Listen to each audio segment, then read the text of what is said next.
volverles a saludar. Creo que hay pocas personas conectadas en este momento, pero pues, vamos a dar inicio por respeto a los que ya están conectados desde hace algunos minutos.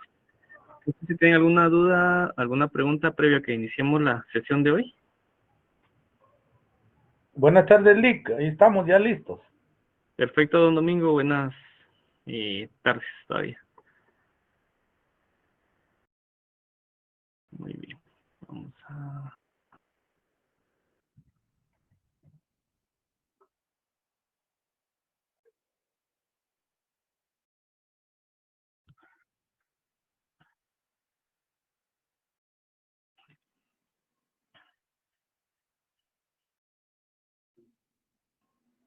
Andarán en el parque. Todavía andan celebrando la feria. Bien, pues primero quiero que recordemos un poquito acerca de el tema del examen de el curso de Derecho Internacional Privado y también pues los demás.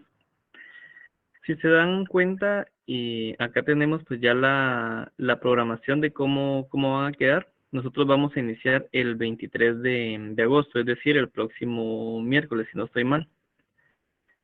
Entonces, pues básicamente es esta y la sesión del viernes la que tenemos. Y luego pues ya entramos al tema de los exámenes parciales.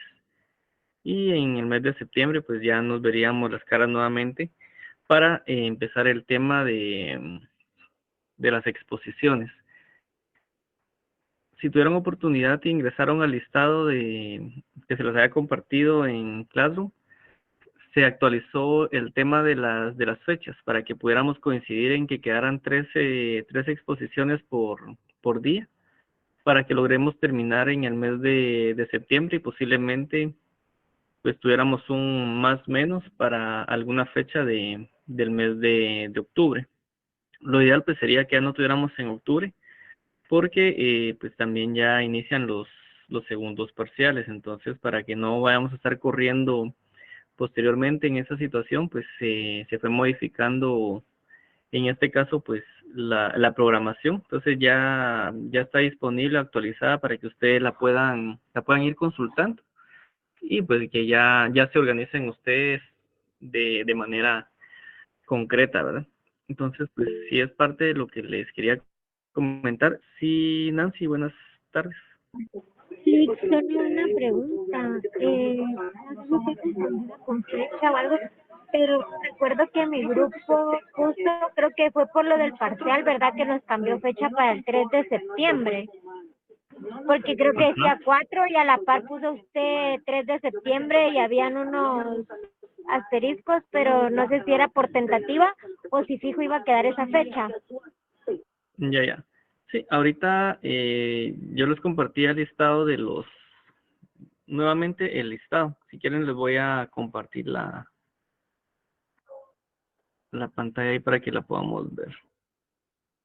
Un chancecito ahorita se las busco. Esto creo que es.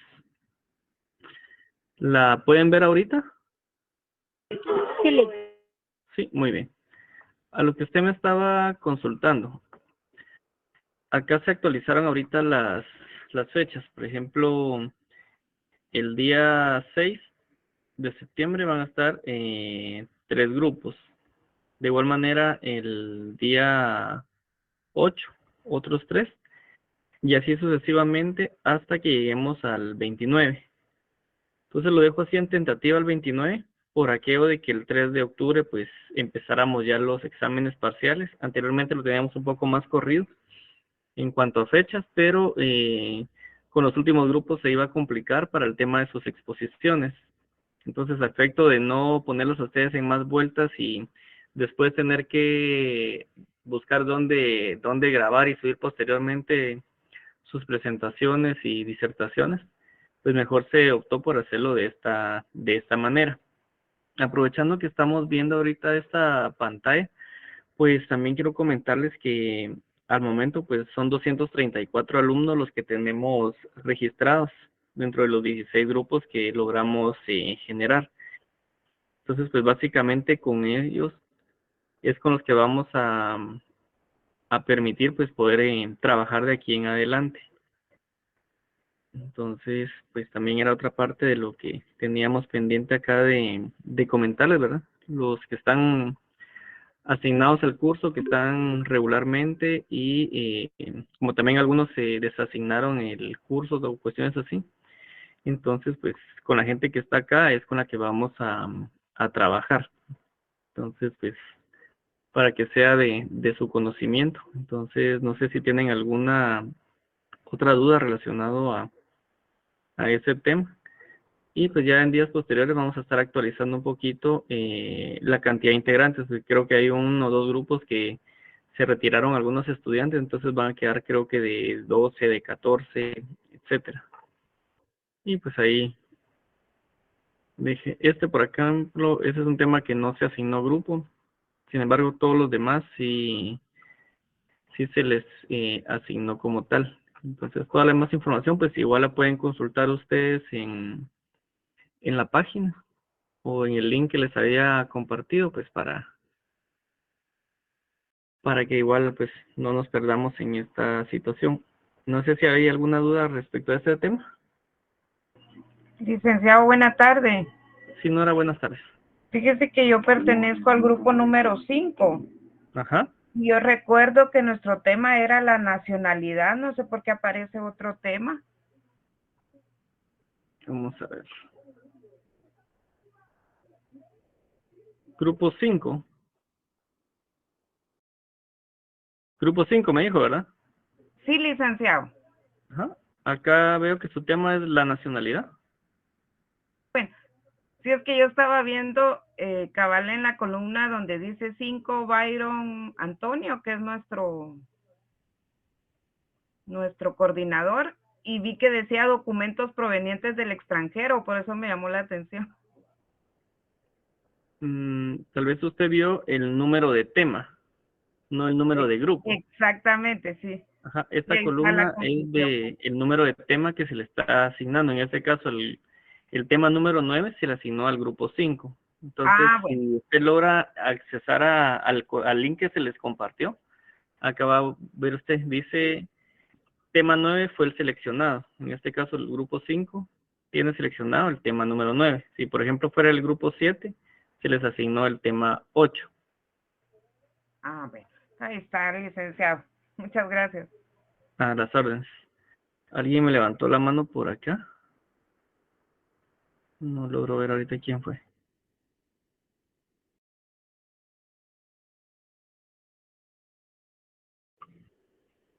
Muy bien. Bueno, entonces, si no hay duda, entonces vamos a entrar ya de lleno a la clase. Yo creo que al final pues ya no se conectaron más, están los mismos 55 que se conectaron anteriormente. Ya vemos 92 link. Ahorita sí actualizó cabal. 93 ahí ahora. Se chiviaron todos y entraron.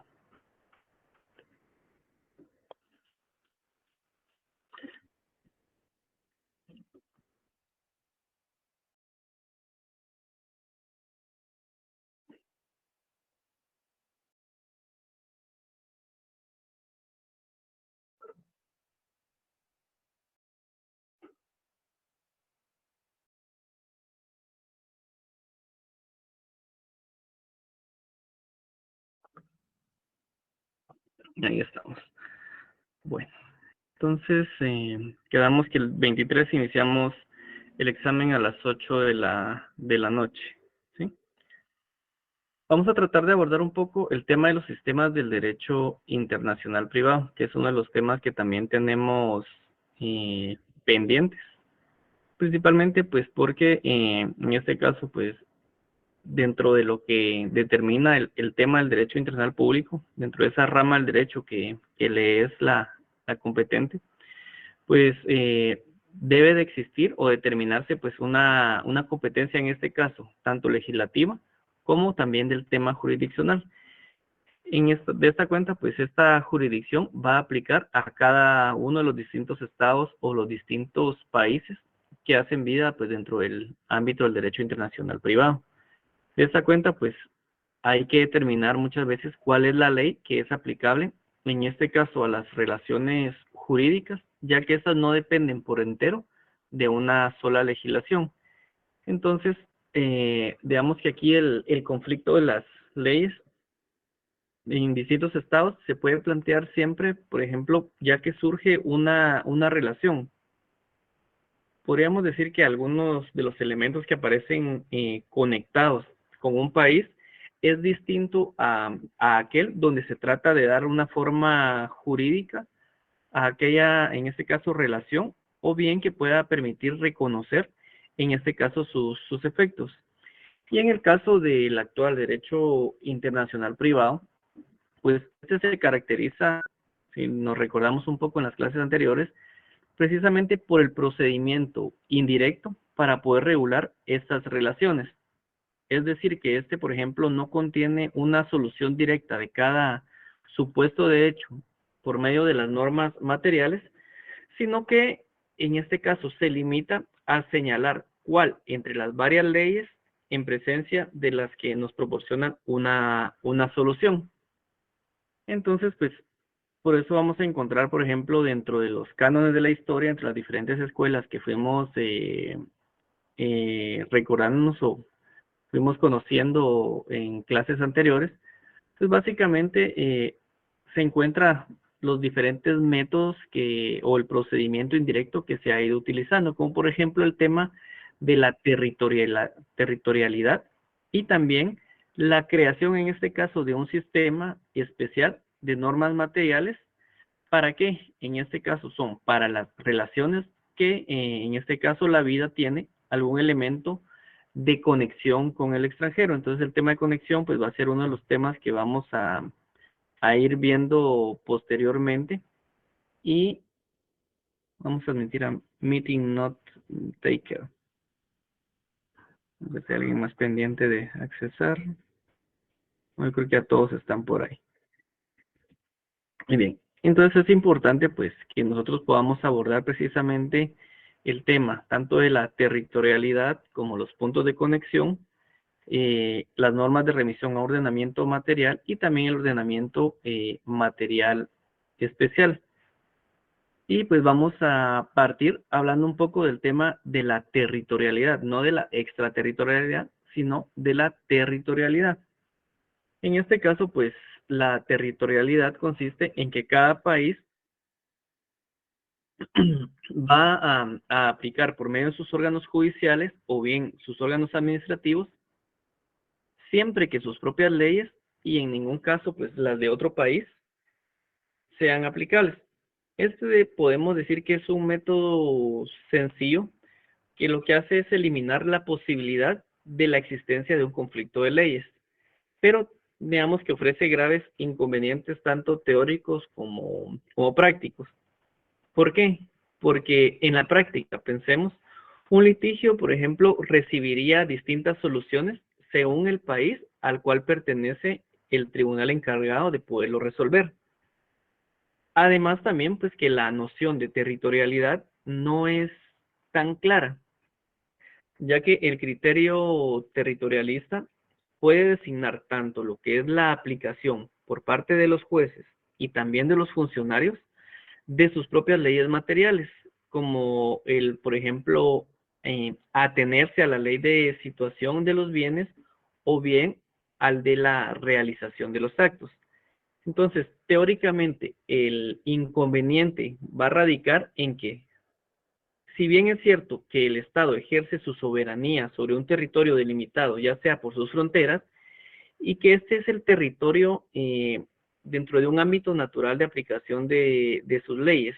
Entonces, estas fronteras, además del Estado, va a constar también, por ejemplo, de otro elemento superior, que en este caso va a ser el conjunto de individuos que forman, en este caso, su población. Por lo que podríamos decir que ni el Estado tiene la misma plena autoridad sobre los extranjeros que se encuentran dentro de sus territorios, que en este caso sobre sus nacionales, ni tampoco, por ejemplo, la estancia de estos en otros países, ya que debe, en este caso, de liberarles totalmente de las leyes de su patria. En otros aspectos, en otras palabras, la territorialidad entonces no puede convertirse en un criterio general para la solución de conflictos de leyes. Y aquí, por ejemplo, surge lo que es también el ordenamiento material especial. Este ordenamiento material especial, pues básicamente es una posibilidad para poder salvar los inconvenientes que se derivan de la territorialidad estricta. Entonces, esta regla sería, por ejemplo, la de exceptuar a los extranjeros de la sumisión de todas o de algunas de las leyes del país, creando reglas materiales especiales. En este sentido, pues, básicamente en Roma se da este fenómeno a través del ius gentium, que era aplicable en este caso al proetor peregrinus en relación a las relaciones en las que intervenían extranjeros. Entonces esto ya lo habíamos visto un poco en el derecho internacional público y también en derecho romano en el tercer semestre. Entonces eso lo vamos recordando un poquito, ¿verdad? El ius gentium era básicamente donde se aplicaban las relaciones en las que intervenían los extranjeros. Pero ahora, la relación que tiene esto con el derecho internacional privado se puede sintetizar en dos cosas. Por un lado, tendríamos lo que es la semejanza de sus problemas con los que asignan al derecho internacional privado. Mientras que por la otra, podríamos decir que son las diversas maneras de cómo uno u otro derecho lo resuelven. En este caso, pues el ius gentium, recordemos que lo que hacía era regular directamente, ya sea a través de normas sustantivas o instituciones definidas, las relaciones extrarromanas, ¿sí? Y por el contrario, el derecho internacional privado lo que vino a hacer es a crear un derecho formal que no, digamos, no es una solución material a los problemas, sino que en este caso se limita a designar cuál es la ley más competente para poder regular la relación jurídica de que se trate o de que sea de su conocimiento. Y pues mientras en la mayor parte de materias, tanto jurídicos privadas, exista esta divergencia legislativa y no exista un ordenamiento material para esos asuntos, que en este caso van a estar conectados con varias legislaciones, la labor esencial del jurista, en este caso del juez, va a ser la de fijar cuál de estas legislaciones va a ser aplicable al caso concreto. Por lo tanto, pues podemos decir que esta tarea ha o debe de realizarse mediante normas materiales, tanto internacionales como también las nacionales o internas. Todo esto va a ser, por ejemplo, en el criterio en razón a su contenido y no directamente con los resultados que conduce su aplicación como tal. ¿Sí? Entonces también dentro de toda esa conexidad se da lo que son las normas de remisión a un ordenamiento material. ¿A qué nos referimos con esto? Pues básicamente la misión aquí no es resolver directamente una cuestión jurídica, sino el de poder remitir a un ordenamiento que ha de proporcionar, en este caso, la solución. Para esto, pues, podemos decir que el mejor método para la comprensión de esa estructura de las normas del conflicto es su comparación con las restantes normas jurídicas, dejando en este caso aparte las que no son verdaderas normas jurídicas, por ejemplo, las que sean de definición legal. Y para ello, pues, una norma material en este caso, dentro de esas normas de remisión, puede tener o puede constar de dos elementos. ¿Cuáles son estos elementos?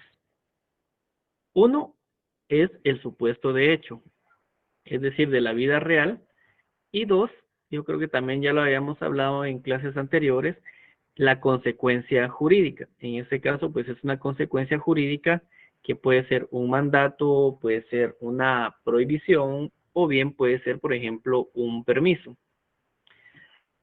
También pues acá existen, por ejemplo, reglas conflictuales que también pueden darse, digamos, dentro de dos diferentes contextos o dos diferentes elementos. Las otras pues eran normas materiales, las que vimos anteriormente, y ahora pues vamos a ver las normas o las reglas, en este caso conflictuales, que de igual manera pues debe existir un supuesto de hecho y una consecuencia. En el caso del supuesto de hecho, este va a estar integrado ya sea por uno o por más conceptos jurídicos que pueden ser actos, pueden ser bienes, pueden ser personas, etcétera. Mientras que las consecuencias o la consecuencia en este caso es la indicación de la ley material que debe de ser aplicada. Entonces, podemos sintetizar lo que es esa norma en conflicto que no elige la de un país determinado, sino que lo que hace es encontrar en una más íntima relación de la vida a la que se puede o se deba de aplicar. Entonces, esta relación se manifiesta por una circunstancia llamada punto de conexión, que también es parte de lo que también vamos a ir abordando más adelante. Y dentro de todo este contexto, aunque el supuesto de la regla de la colisión es siempre un concepto jurídico simple, o bien puede ser un complejo jurídico completo, la formulación de este supuesto puede revestir, por ejemplo, en diferentes formas. ¿Cuáles serían estas formas, compañeras y compañeros? Por un lado, podríamos decir que algunas normas en conflicto van a designar la ley que rige al efecto resultante de una cierta situación. Por ejemplo, la norma que dispone que las relaciones personales de los esposos sean sometidas a la ley nacional del marido. Otras veces, por ejemplo, la norma del conflicto toma como supuesto, en este caso, las condiciones necesarias para que se produzca un determinado efecto. Por ejemplo, la norma que establece la capacidad general de las personas o para un determinado acto, por ejemplo, el matrimonio, se van a regir por la ley nacional o bien por la domiciliar del interesado. Y una tercera posición podría ser las reglas de conflicto, que en este caso van a regir la validez o bien la condición para poder crear los efectos jurídicos determinados dentro de este mismo efecto. Por ejemplo, acá me refiero yo a esto, a la norma que somete a una determinada ley la obligación, en este caso nacida de un acto ilícito, ¿sí?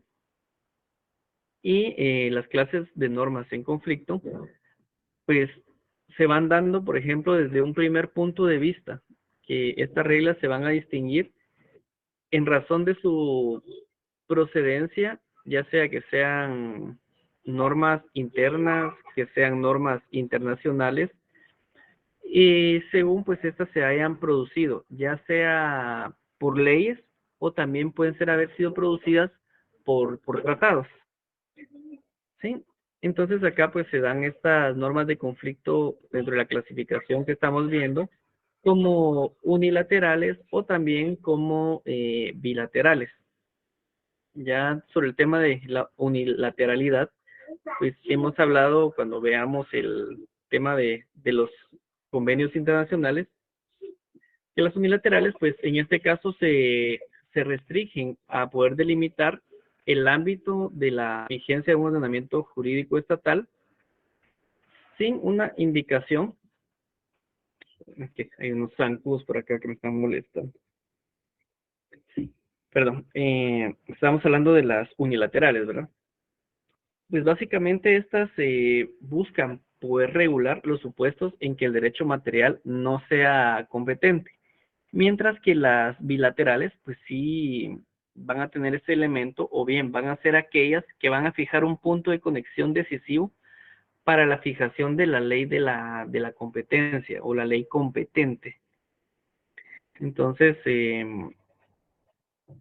si entramos ya de lleno a lo que son los puntos de conexión que hemos estado hablando de una manera efímera, pues nos referimos a que los puntos de conexión van a ser o es el medio utilizado por la norma conflictual para la designación de una ley material, porque digamos que en toda relación jurídica hay una o varias circunstancias que pueden servir de posibles criterios para la determinación de la legislación que es aplicable y cuáles se van a denominar en este caso pues los puntos de conexión. Y aquí pues vamos a entrar a analizar también o tomar en consideración que existen los elementos personales, los elementos reales, los elementos relativos a los actos y también el lugar elegido por las partes. Entonces, dentro del primer criterio, que es el criterio personal o los criterios personales, dentro de los puntos de conexión, tenemos la nacionalidad. Dentro de esta se encuentran lo que son las personas jurídicas, lo que son las personas físicas, el tema del domicilio y también lo que es la estancia en un territorio. Dentro de los puntos de conexión también tenemos los reales, que estos se refieren al lugar de la situación de una cosa, ya sea mueble o inmueble. Las relativas a los actos también, que en este caso son o son aplicables dentro de esa conexión en el lugar de realización de un acto. O sea, puede ser un negocio, puede ser un delito, o también puede ser el lugar donde debe de cumplirse una obligación. Por ejemplo, el lugar de tramitación de un proceso. Y también el lugar elegido de las partes expresamente, que puede ser tácitamente o bien presuntamente. Entonces, estos criterios ustedes lo van a encontrar en la ley del organismo judicial. Y creo que ya lo hemos visto anteriormente, pero pues, les voy a pedir que vuelvan a darle otra repasadita a esos artículos porque son muy, muy importantes. Y pues dentro de los puntos de conexión, también vamos a tener nosotros implícito algunos conflictos que se van a desarrollar sobre estos puntos de conexión. Y pues estos van a tener también su división, que pueden ser los puntos, en este caso, de hecho, y también los puntos de conexión de derecho.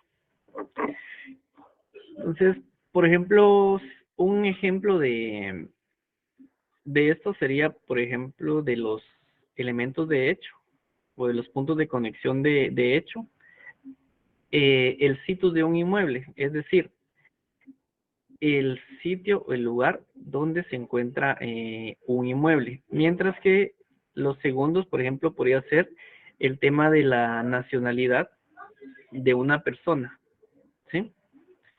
Entonces, respecto a los puntos de conexión de derecho, pues pueden ocurrir conflictos tanto, por ejemplo, de carácter positivo como de carácter también negativo. Un ejemplo, pues, podría ser dentro de los puntos de derecho, el tema de la doble nacionalidad. Y el segundo, pues, podría ser, por ejemplo, la falta de una nacionalidad, como el caso de los apátridas, ¿sí? Creo que los apátridas, si se acuerdan ustedes, un poquito todavía del curso anterior. Acá también vamos a encontrar, por ejemplo, dentro de toda esta conectividad, el tema del domicilio y también de la nacionalidad, que son otros temas que ustedes pues ya tuvieron oportunidad de leer en el código de Bustamante y poder ahondar un poco más en el tema. Regularmente, pues, tanto el tema de domicilio como nacionalidad han sido usadas para poder determinar lo que es la capacidad y el estado civil de las personas.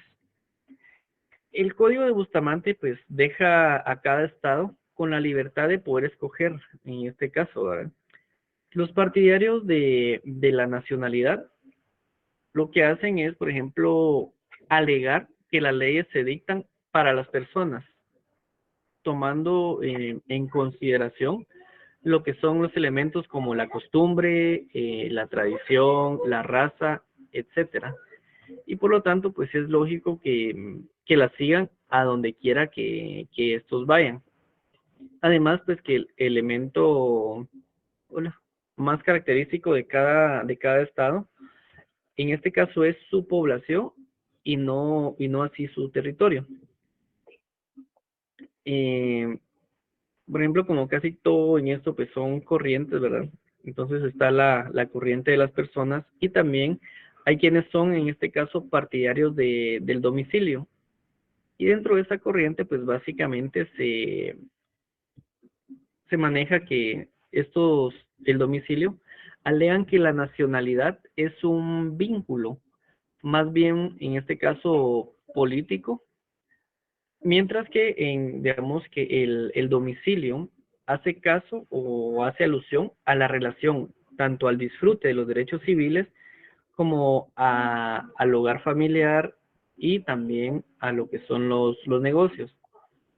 Y pues en el caso del extranjero domiciliado, en este caso en un país debe de regirse por las leyes de él y que el domicilio también es a la vez un vínculo territorial y también un vínculo personal. Entonces, cuando nos referimos también al tema del territorio dentro de los puntos de conexión, vamos a encontrar que existe cierta relación entre ellos. Y, por ejemplo, el código de Bustamante, si ustedes pueden consultarlo o apuntarlo, vean lo que establece el artículo 22 y también el artículo 25 dentro de esta creación de este tema del domicilio y la nacionalidad. Cuando ya nos referimos al territorio, pues acá pues varios puntos de conexión, por ejemplo, son el domicilio, el sitio de la cosa, también el lugar de la celebración o bien el de la ejecución de un contrato. Todos estos pues básicamente hacen referencia a un territorio o al territorio pues de los países como tal. Entonces, por ejemplo, citemos los barcos de guerra. Estos en cualquier lugar en que se encuentren. También es aplicable, por ejemplo, a los mercantes de alta mar que deben de ser considerados como parte del país cuya nacionalidad pues ellos tengan o ellos ostenten. Y similar regla pues también podría ser, por ejemplo, aplicada al tema de las aeronaves. También dentro de la misma teoría de la conexión, pues tendríamos que comprender un poco sobre lo que es el situs de la cosa. Y, por ejemplo, la determinación del sitio de la cosa solamente va a presentar, por ejemplo, problemas cuando se trata, en este caso, de muebles, pues estos son parte del territorio. Y para poder comprender un poquito más este tema y no estarles hablando muy en chino, pues si pudiéramos eh, consultar el código de Bustamante y vemos de los artículos 105 al 113. Ahí podrían ustedes tener un poco más de la noción acerca de esta conexidad.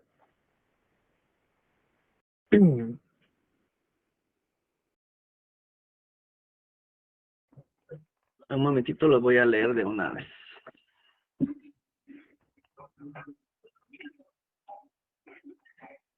Bien. El artículo 105, si ya se posicionaron ustedes en el código Bustamante, pues contiene las siguientes indicaciones. Dice, los bienes, sea cual fuere su clase, están sometidos a la ley de la situación. El artículo 106 establece que para los efectos del artículo anterior se tendrá en cuenta respecto de los bienes muebles corporales y para los títulos representativos de créditos de cualquier clase, el lugar de su situación ordinaria o normal. El artículo 107 nos establece que la situación de los créditos se determina por el lugar en que deben hacerse efectivos y si no estuviese precisado por el domicilio del deudor. El artículo 108 establece que la propiedad industrial, la propiedad intelectual y los demás derechos análogos de naturaleza económica autorizan el ejercicio de ciertas actividades acordadas por la ley. Estas se consideran situadas donde se hayan registrado oficialmente. El artículo 109, establece que las concesiones se reputan situadas donde se hayan obtenido legalmente. El artículo 110 establece también que a falta de otra regla y además para los casos no previstos en ese código, se entenderá que los bienes muebles de toda clase están situados en el domicilio de su propietario o en su defecto en el del tenedor. Ya para ir finalizando, el artículo 111 establece que se exceptúan de lo dispuesto en el artículo anterior las cosas dadas en prenda que se consideran situadas en el domicilio de la persona en cuya posesión se hayan puesto. El artículo 112 también establece que se aplicará siempre la ley territorial para poder distinguir entre los bienes muebles e inmuebles sin perjuicio de los derechos adquiridos por tercero o por terceros. Y por último, el artículo 113 establece que a la propia ley territorial se sujetan las demás clasificaciones y las calificaciones jurídicas de los bienes. Entonces, esto pues nos permite ir comprendiendo un poco sobre el tema de la conexidad relacionado al situs de la cosa. Y también tenemos que entrar un poco en contexto a lo que es el lugar de la celebración de los actos. También vamos a analizar lo que es el lugar del cumplimiento de las obligaciones y pues nuevamente les pediría que tengan la ley del organismo judicial a mano para que ustedes vayan familiarizando y amarrando pues cuál es el aplicable a cada caso concreto. En el caso del lugar de la celebración de los actos, en cuanto a lo que sean actos unilaterales, no hay ningún problema para la determinación del lugar, debiendo pues solo observar que si se ejecutan por un apoderado, el lugar de ejecución va a ser aquel en que el apoderado expresa la voluntad y no donde se confirió en este caso el poder o el mandato. Digamos que acá la solución tradicional para la solución de conflicto entre leyes que indiquen diferente lugar para la celebración del contrato es la denominada aplicación de la Lex Fori, ¿sí? También está acá en su ley de organismo judicial, ahí es tarea para ustedes que la vayan ubicando. Pero, por ejemplo, en el caso del Código Bustamante, se exige el cumplimiento de las disposiciones de la legislación de todos los contratantes y, por ejemplo, los tratados de Montevideo dan como una regla general el lugar del cual, por ejemplo, partió la oferta.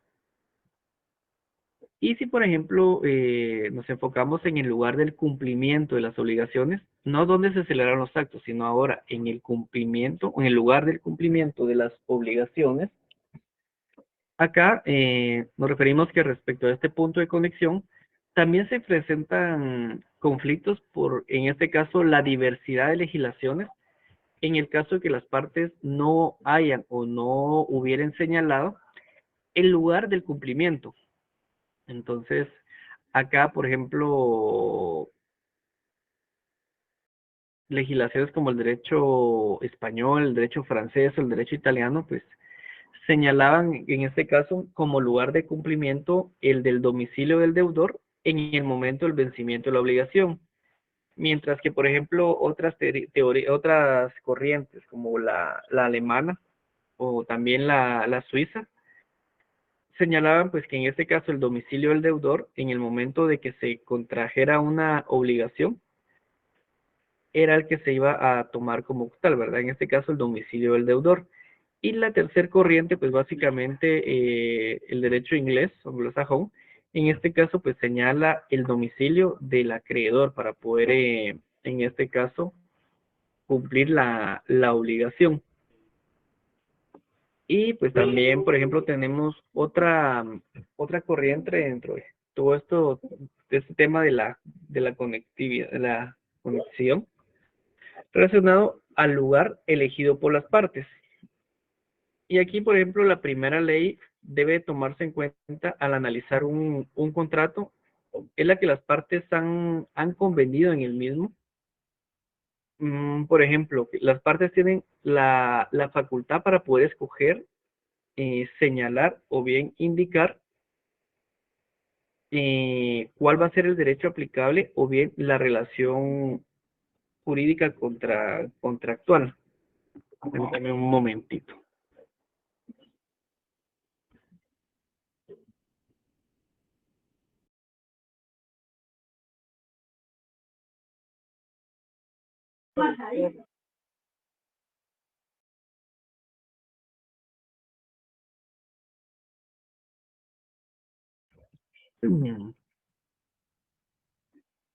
Perdón,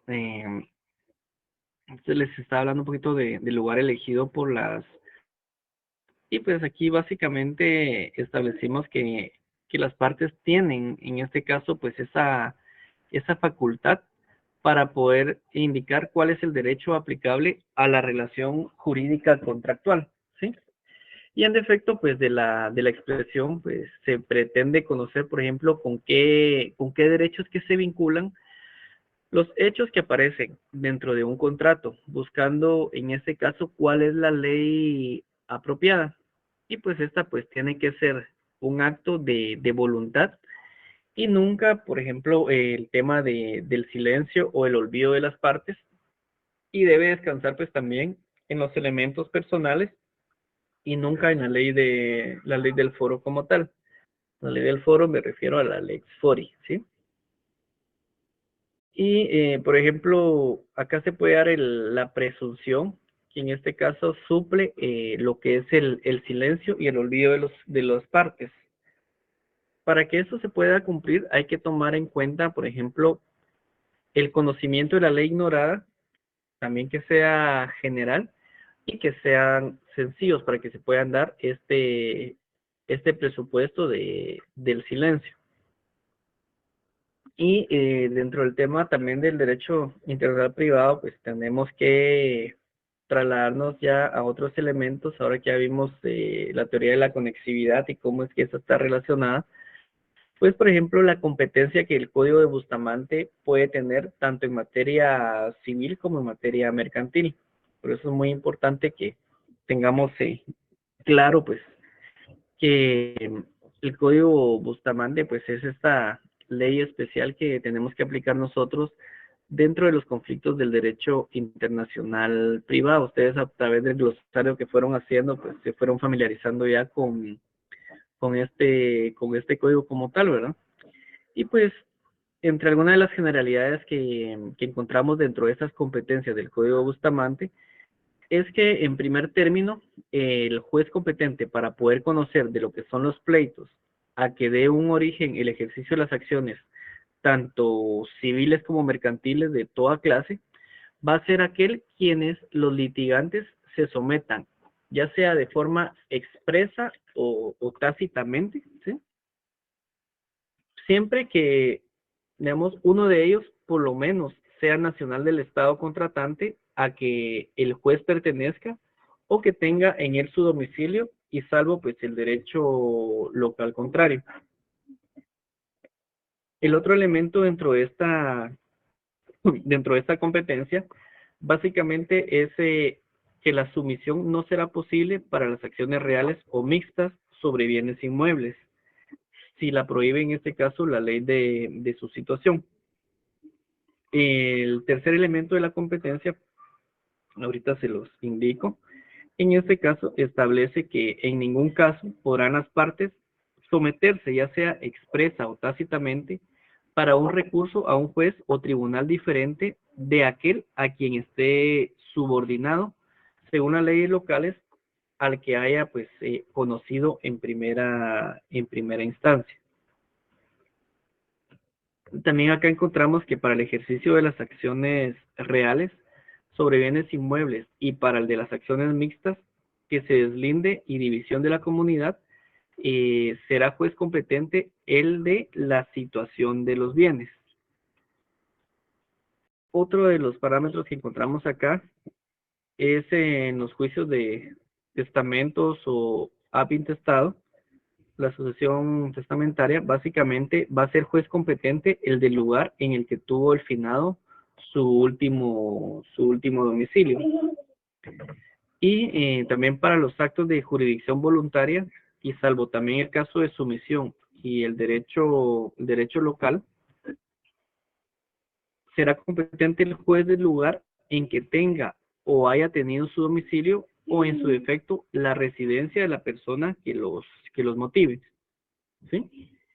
Dentro de cada estado contratante, el tema de la competencia preferente de los diversos jueces se va a ajustar, en este caso, a su derecho nacional. Además, también, por ejemplo, los jueces y tribunales de cada estado contratante serán incompetentes para poder conocer los asuntos civiles o mercantiles que sean parte de los demás estados contratantes o bien de sus jefes. En este caso, si se ejercita una acción personal, salvo el caso, por ejemplo, de una sumisión expresa o de demandas reconvencionales. Entonces, no sé si alguien se recuerda un poquito de qué es la reconvención. Tal vez creo que me ayude así brevemente.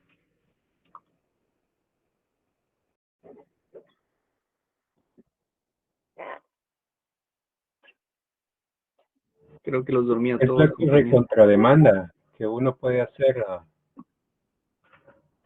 Exactamente, así es, Alex, muchas gracias. Solamente que en este caso, pues es a nivel internacional, ¿sí?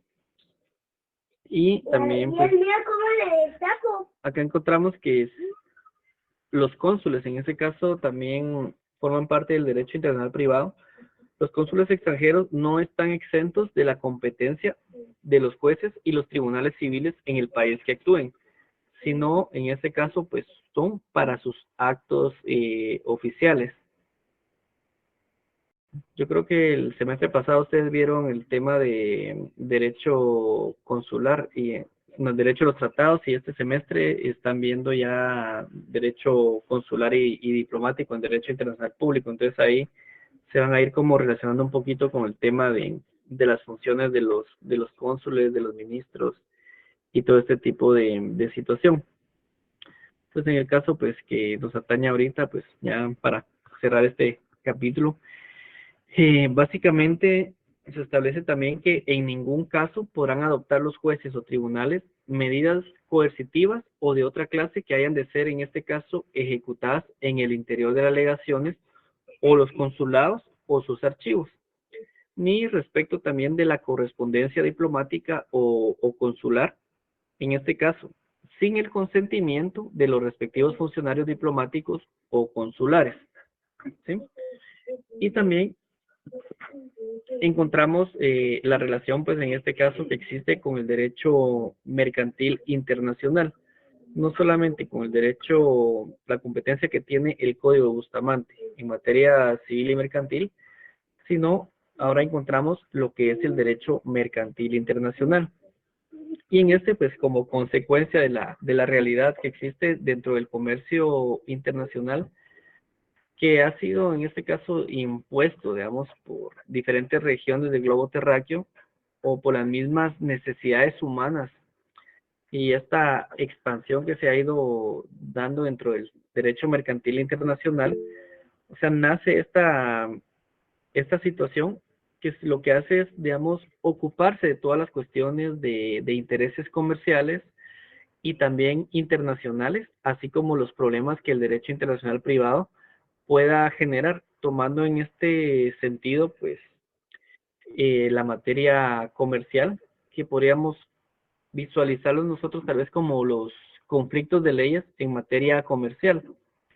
Y pues en un sentido más estricto, pues, este derecho mercantil internacional lo podríamos visualizar como un conjunto de normas que tienen por objeto, en este caso, la dilucidación de los conflictos de las leyes en materia comercial. Y pues su finalidad en este caso es poder observar a las instituciones comerciales en las que se presentan con más frecuencia y también agudeza los conflictos que podrían ser legislativos, investigando pues las reglas para su propia solución. Y el Código de Bustamante pues ha dedicado también un libro, ¿verdad? O sea, dentro de toda su estructura, el libro segundo, que comprende lo que es el estudio de los comerciantes el estudio de las sociedades mercantiles, también de los objetos de la relación jurídico-mercantil. También tenemos, por ejemplo, los títulos valores, tenemos las letras de cambio, tenemos el cheque, tenemos también los títulos al portador, tenemos los actos y también tenemos los contratos mercantiles, también tenemos contemplada la figura de la quiebra, el derecho marítimo y también el aeronáutico. Entonces, pues como culminación de todas estas complejas tendencias actuales que se encuentran, por ejemplo, la ONU forma un papel preponderante, ¿verdad? Dominante desde 1966 a través de la UNCITRAL. ¿Sí?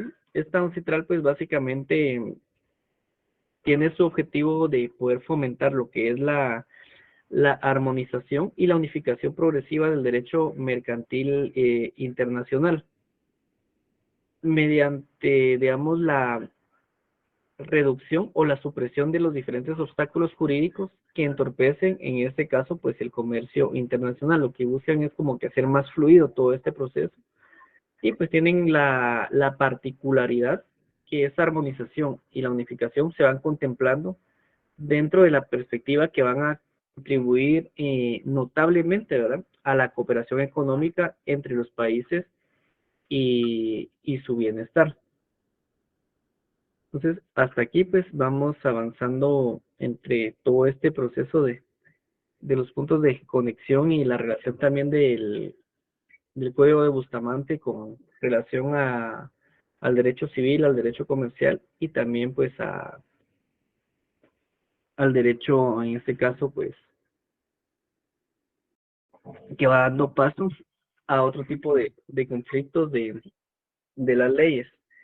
Entonces ahorita pues ya básicamente estamos avanzando pues todo el tema del código de Bustamante y pues acá encontramos por ejemplo el tema de los conflictos de las leyes. Solo denme medio minutito.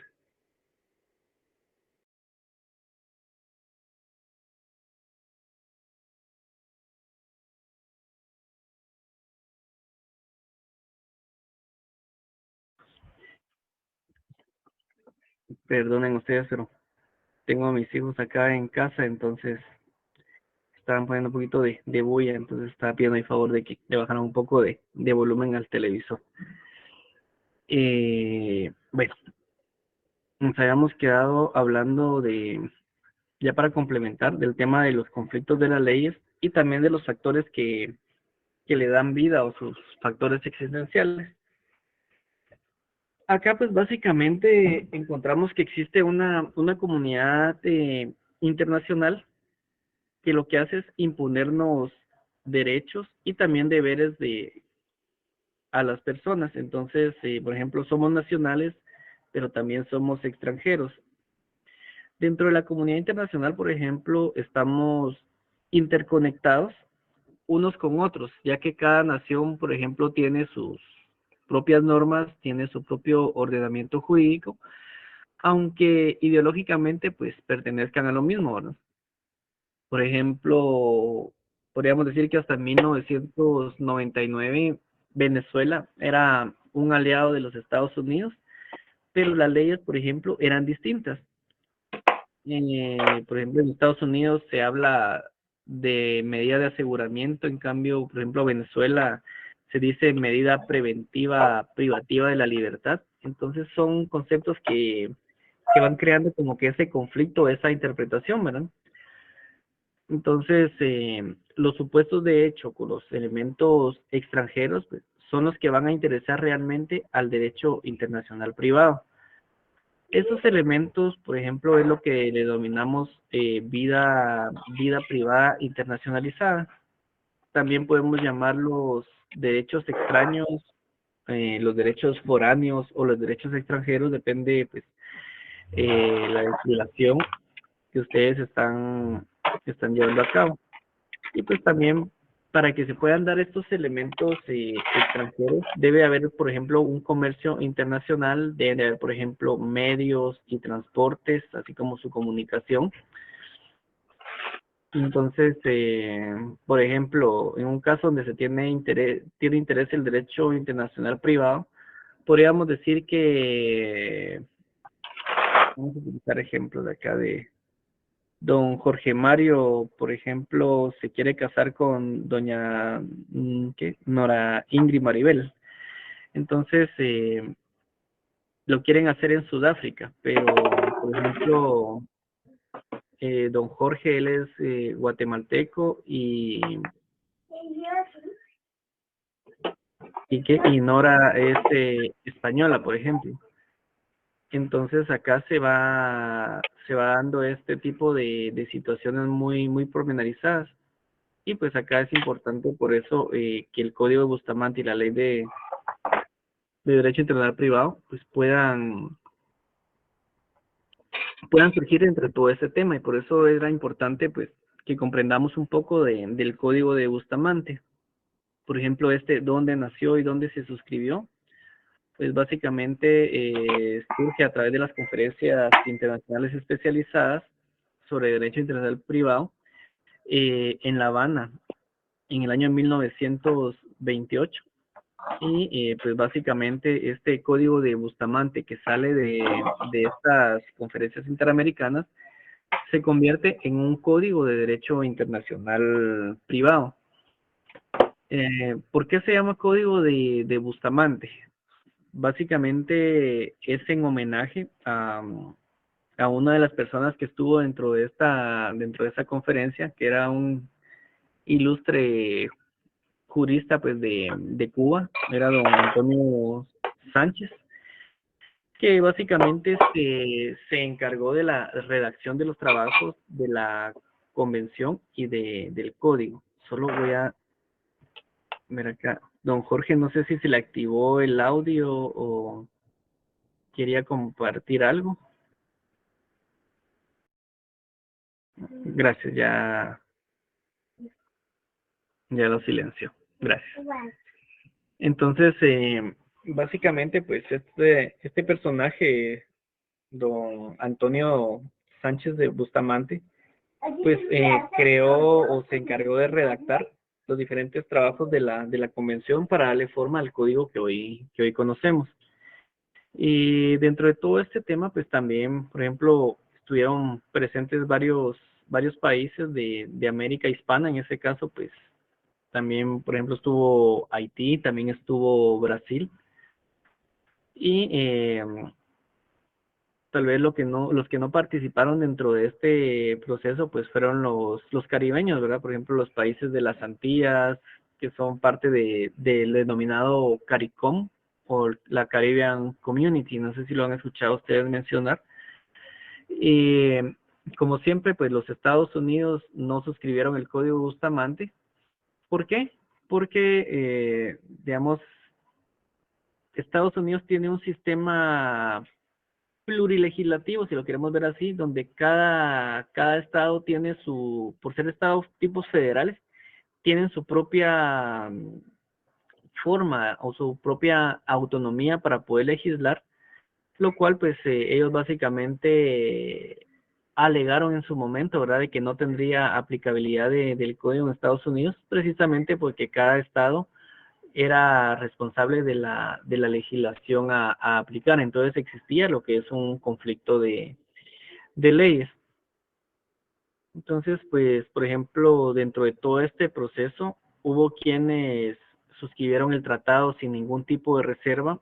Hay algunos países que tuvieron reservas determinadas y otros, pues, lo ratificaron con reservas indeterminadas. En el caso de Guatemala, junto a Cuba, Honduras, Nicaragua, Panamá y Perú, suscribieron este tratado sin ningún tipo de reservas. Entonces es importante ahí que ustedes lo recuerden. Dentro de la estructura del Código de Bustamante también, pues, recordemos cómo es que está estructurado. Está estructurado pues en cinco partes. Hay un título preliminar y también hay cuatro libros. Tal vez me ayudan ustedes solo a recordar cuál es el nombre de cada uno de esos 4 libros para que estemos ahí en consonancia con esta estructura.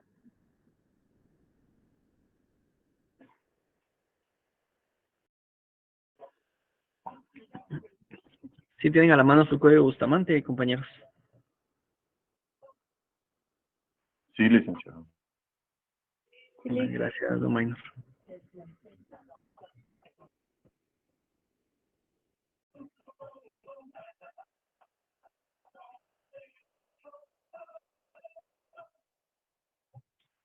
Licenciado, disculpe, ¿será el libro primero, Derecho Civil Internacional? Así es, sí. Así es, don Maynor. Ok. Ajá. Deme un segundo, solo voy a buscar el siguiente. Muy bien, gracias. Disculpe. No se preocupe. El libro segundo es Derecho Mercantil Internacional. Así es, gracias, Blanca.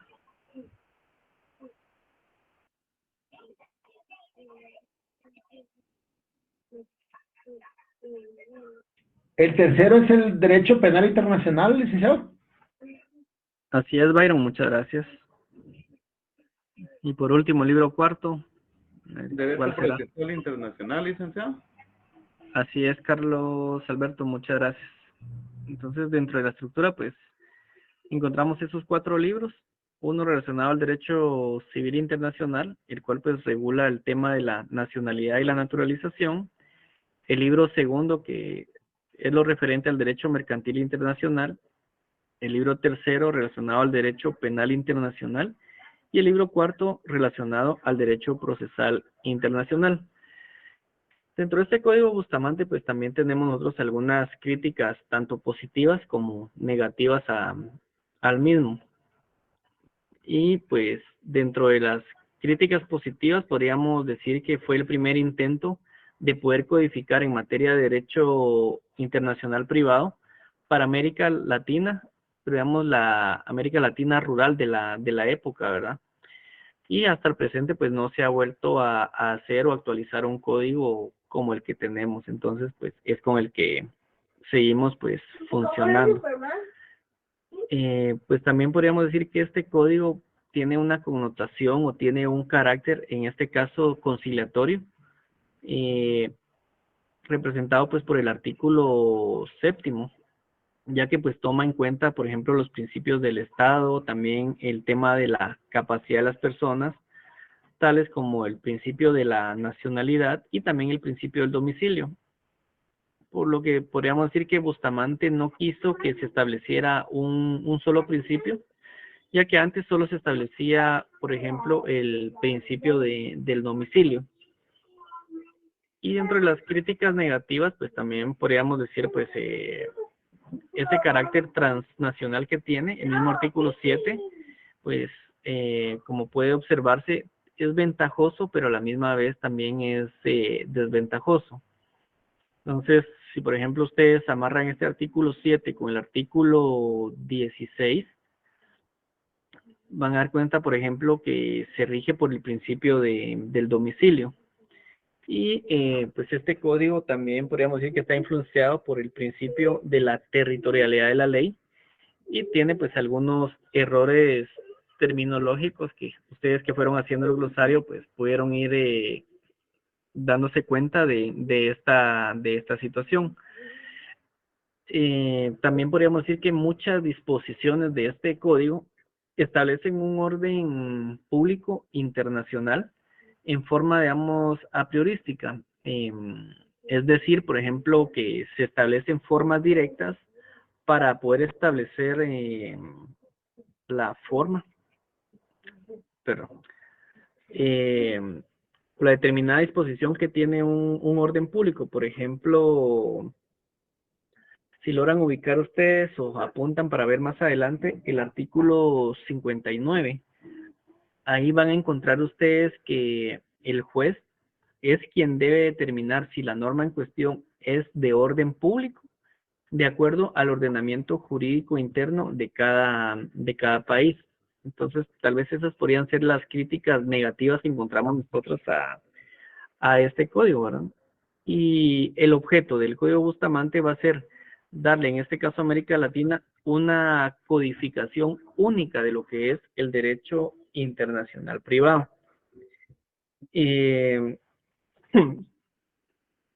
Pues básicamente el estado actual de este código es que es un código que está vigente, que sí es aplicable, pero muchas de sus disposiciones pues están en desuso. ¿Por qué? Porque se han celebrado más de 22 convenciones posteriores de derecho internacional privado, bajo la tutela en este caso de la Organización de los Estados Americanos, de la OEA, que ahorita pues está muy famosa por el tema de las elecciones presidenciales. Y regresando al código Bustamante, pues yo creo que ustedes ya han hecho pues la armonización de estos, ¿verdad? Entonces ya tienen más o menos conocimiento de cómo es que están estructuradas. Entonces pues no vamos a entrar muy de lleno, ¿verdad? Solo finalizar pues que al final esta ley de derecho internacional privado o este código de Bustamante pues es por un lado es una ley especial, porque es la única ley de derecho internacional privado que existe en cualquier país de América Latina. Entonces, pues, antes de esta ley, digamos, los artículos del Código Civil no estaban armonizados, la ley de organismo judicial, pues, no estaba armonizada como se encuentra ahora, ¿verdad? Y entonces el Código Bustamante, pues, podríamos decir que casi no se aplica, se aplican más pues las convenciones internacionales, pero siempre va a ser nuestro punto de referencia el código de Bustamante dentro del principio pues de la territorialidad y también el principio, por ejemplo, del personalismo. Y pues yo creería que básicamente hasta lo que hemos abordado al día de hoy,